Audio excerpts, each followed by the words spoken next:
Thank you. One more, boys, each.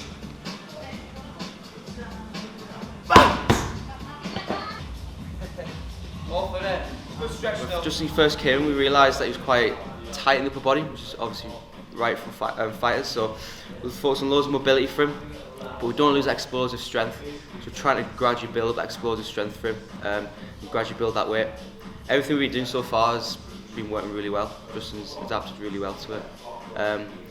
Everything's looking good, and I think quite confident to be fair. Yeah. Kev, after Justin's finishes X bar, that's when you'll start. Just so there's a bit of a gap between the two bar. So you get him set in, boys. Okay, nice. Puff up, down, drive up. Okay, drive as much as you can. If you need to, we've got chalk and everything, straps if that grip starts to feel a bit. So after that, boys, TRX rows.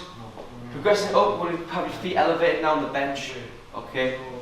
There were TRX, T-raise, but more TRX rows now, nice and powerful still. So feet on the bench, lads.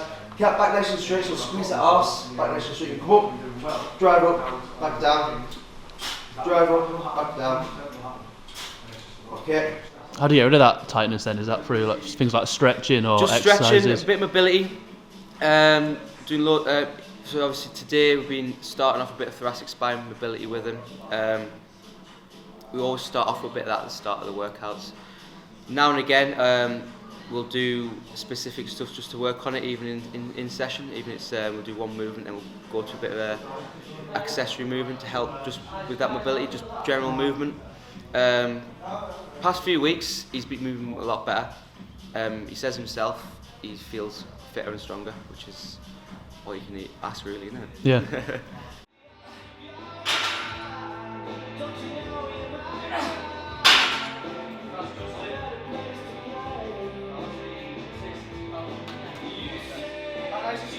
How are things going to change as the fight camp progresses? So as it progresses, we're going to make it more specific to what Justin might come across with the fight he's coming up against. Me as well as Steve has been looking at who he's up against, the fighter, and seeing what his strengths and weaknesses are, and then we're going to taper that to this program and what we're going to do with Justin. So we're starting it quite broad, keeping it more power, strength based, and as we move close to the fight, okay, we're going to make it into more specific into him, a bit more personalised. Yes, Kev, off we go. Kev, you ready? Turn around, Justin. 2 more go.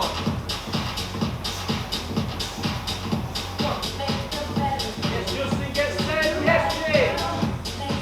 4 seconds. Come on.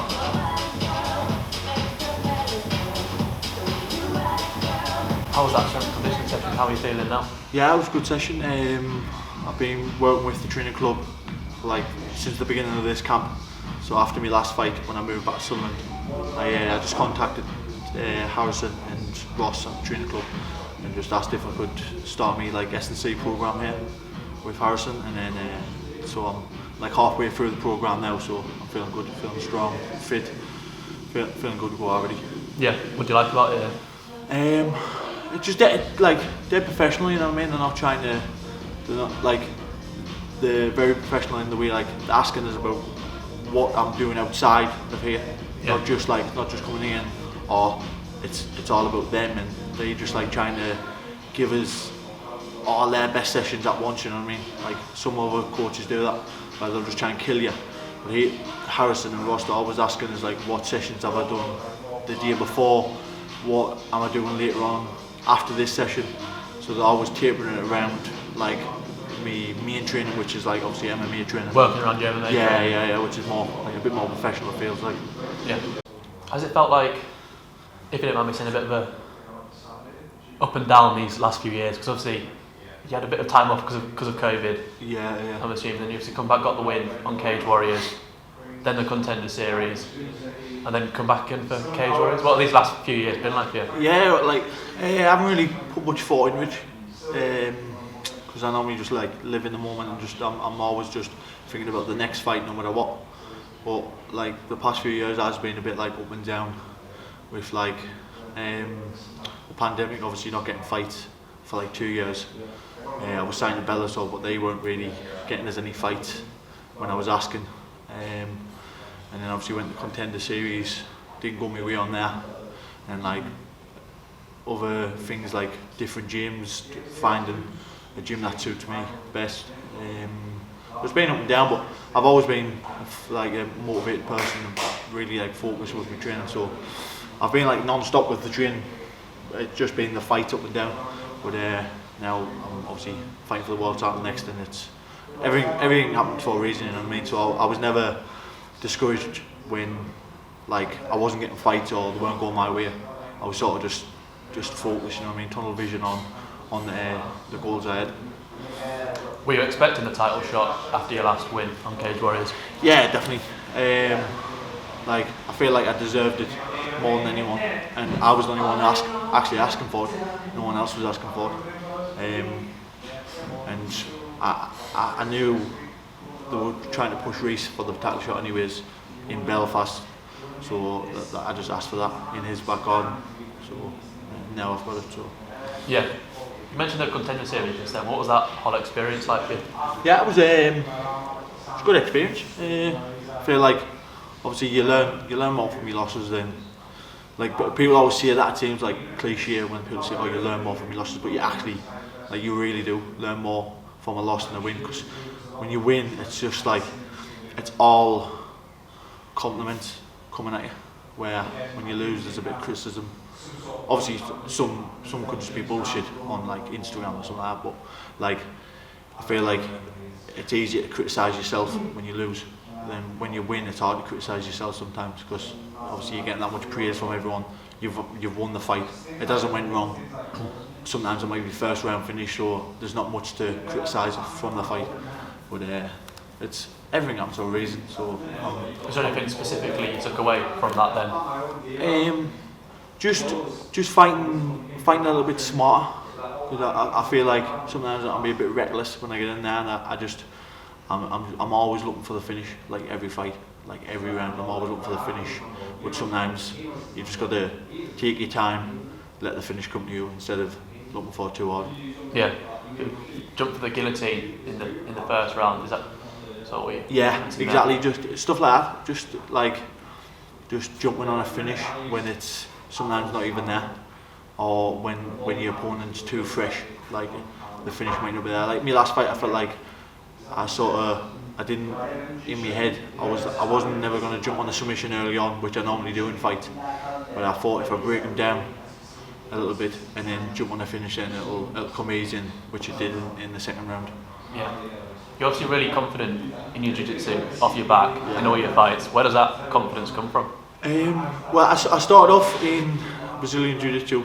I've been to Brazil, trained in Brazil in the gi, competed in Brazil Jiu-Jitsu. So, and like most of my competition has been like in Jiu-Jitsu competitions, like tournaments. I wouldn't say like really high level, like ADCCs or nothing like that, but like I've done Nagas and stuff like that around the world, and little like local comps, like since I've been like 15. So I've done a lot of jiu-jitsu, so I'm always like comfortable on my back, especially in fights. I feel like a lot of fighters are not very comfortable off the back because they're scared of getting like hit, or they don't know really how to defend themselves, or they'll just hang on. But you can fight off your back, which I've shown in fights. You can fight off the back and still hurt your opponent from your back. Yeah, you've got a high work rate whilst you're down there as well. I feel like because of that, it's looked upon favourably by the judges. Do you think? Because you're not just sort of lying there and like even like me, that's just sort of me style of fighting, like wherever I am in the fight. Not like it does go to the judges, often for yourself. I'm always looking to hurt my opponent, you know what I mean? Anywhere the fight goes, like if it's up against the fence, I'm not just holding on or looking for a good position. Sometimes I am, but most of the time I'm just looking just to hurt the person I'm fighting, really, just wherever the fight goes. Yeah. Your last fight on Cage Warriors, you looked very emotional after it. What was that? It was just some stuff outside the cage, and like just coming off a loss, and just it was like one of the first times I felt the pressure. You know what I mean? Like a lot of other fights, I've never really felt any pressure or nerves. But I was I was nervous before the fight. I was feeling like there was a lot of weight on my shoulders, but I knew it was just going to help us in the fight if it did get hard and like push through. But yeah, it was just one of them things. Why did you feel there's more pressure on that one specifically than other ones in the past? Just coming off of like a devastating loss like I did, like obviously like in your own head and over people's heads that like you might think about, like you might not come back from a loss like that. You know what I mean? Like everyone's saying like, oh, if you get knocked out, it's like you might not be the same fighter, or you might, like, your confidence might dip. But I knew it wasn't going to happen to me. I knew I was going to come back strong, you know what I mean? But it was just that pressure before the fight, knowing like I had to perform. So yeah. Obviously facing Reece, as you were saying, for the title next, does it affect your mindset at all that it's going to be in Belfast? Does that worry you, or because obviously sort of? No, I'm loving it, to be honest. Like I can't wait. It's I don't know. It's like I feel like that's what I enjoy. Like I enjoy the most, just the walkout, the wins, the fight, just being in the fight. Like the before stuff. A lot of fighters that want to just win, and then they're so glad when they win. But like I love the build up to the fight, everything about it. I mean that's why I do it. I'm not getting paid much money at the minute, but I still love it. I get up every day and train hard, like, so good. What do you mean by the build up, with the fight camp or the sort of the media around it, everything? Yeah, like obviously not. I'm not that good like with the media and stuff like that, but I still enjoy it because I feel like I'm getting better at it. Just like with the fighting, you know what I mean? It's part and parcel of that comes with the fighting now. You've got to be able to sell yourself and be good on camera now. So I enjoy getting better at that as well as getting better at fighting. I love obviously the weigh-ins, like even just cutting weight. Like it's hard. It's not nice. You know what I mean? But I like going through that little bit of struggle because it just fuels the fire for the fight. I think in my head. Yeah. What do you think about that aspect of things? Of obviously your own blog now for the showing your fight camp leading up to the title fight. What do you think of the aspect of a fight having to sort of sell themselves to the audience? I think I just look at it a different way because, like, I used to think like, I've got to, like you see, like Colby Covington, like he puts on an act to sell himself, which obviously he had to do because he was going to get cut. So it's like like some people might hate him because like they see him talking shit, but it's all just a show. So there's no point in just hating him because it's just a show. It's just like WWE. But I feel like with my blog and just like doing like the media stuff, I just try and just show my personality and just show me is like I can't really be anyone else but me. You know what I mean? So I'm never gonna try. I'm just gonna be myself, and it's just a good way to show yourself a little bit more. Because when you get like interviewed from shows, it's like it's what they want. They sort of like put pressure on you to be like a certain way or act a certain way maybe, but on your own blog you can just do whatever you want. Yeah, and sort of put it on YouTube. Demonstrate the real you. Yeah, it's real as it gets in a way. So yeah. Where have you been? You mentioned before moving around gyms a little bit. The fight camp for this one, where are you mainly based at? Yeah, I'm based back at TFT MMA and North East Jiu-Jitsu, and then obviously here for me S&C at the training club. Yeah, still training a lot with Jack Grant in his gym. Jack Grant and Charles Joyner, two of my teammates who I was training with down Liverpool. They've moved up. Charles he just got a flat next to my house, and then Jack Grant, he's just bought a camper van and he's just travelling back and forth in the camper van like every week. So it's good to have them two up, you know what I mean? Two like good bodies, like they're both good fighters, you know what I mean? So they both push me a lot in training, so it's good to have them around. Obviously, funny how things worked out, because not long ago Jack himself was fighting for the welterweight title on Cage Warriors. Jack had a good fight. He fought Ian Gary, went the 5 rounds. He was a bit unlucky. I think I think he definitely didn't perform how he was like before the fight in the gym, because I was training with him for the full fight. I was like his main training partner every day, and he was looking like amazing like in the gym. I feel like he started off good in the fight, and then he sort of didn't show his true self in the fight that he could have. But like everyone's been there, you know what I mean? Every fight can't be perfect. You can't just go out there and fight a perfect fight every time. So he's been back already and won since then, and now I think he's fighting in August, I think. So yeah. I think I'm correct in saying the other day you were getting some rounds in at North East Jiu Jitsu, just round the corner. Is that why you're training your grappling at the minute, and what's it like there? So obviously I'm still training like grappling at TFT as well with Andrew Fisher. Do a lot of me wrestling and stuff like that, and like MMA sort of style grappling, plus striking and other stuff. But I go to North East Jiu Jitsu a couple of times a week just to get like rounds in with like top Jiu Jitsu guys, Ellis, Younger, all them guys there. So it's good to get them rules in. Very high level. Yeah, it's like obviously they're like world level in Jiu Jitsu, so it's good to get the rounds in with them. Yeah. How have you felt like, you mentioned obviously coming from Jiu Jitsu background yourself, how have you felt like you had to adapt your Jiu Jitsu for MMA? I felt that was more the wrestling, because I didn't really have any wrestling. Like when I was up until I fought David Bear, I actually didn't wrestle at all. Like I was just training Jiu-Jitsu in the gi, and like no gi training. So I was like, all the wrestling that I learned up until then was just sort of like YouTube wrestling, you know what I mean? I would just watch stuff and just drill it.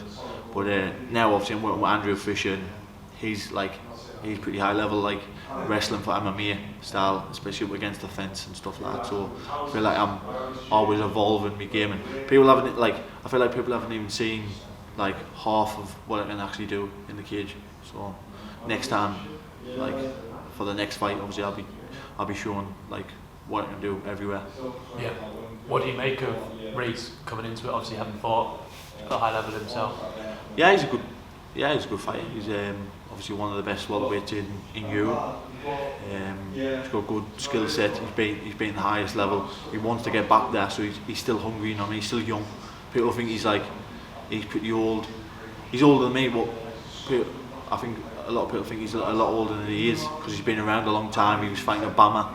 He was a world champion on there at a young age, so he's been at a high level for like a long time, and he's still hungry. So promotion you fought on yourself? Yeah, I had 2 fights on Bama, and then when they folded, they just signed us straight to Bellator, because Jude Samuel, he moved over to there, so they signed us on there. So it was good. It was good to fight on there early on in my career.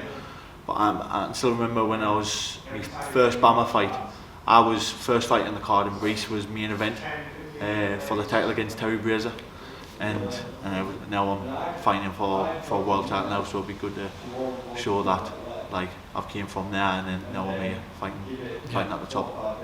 Can I get a prediction off you for how you think the fight's going to go? I would say a third round finish. After he takes a few like big shots, I feel like I hit way harder than anyone he's fought. Bigger than a lot of people he's fought, you know what I mean? He used to be a lightweight himself, but like I'm a natural welterweight. I'm big at welterweight, so I feel like when I'm in there, he'll feel my size, and it'll just break him down slowly and then get the finish in the third round. Break it down on the feet, then get the submission. Yeah, same again.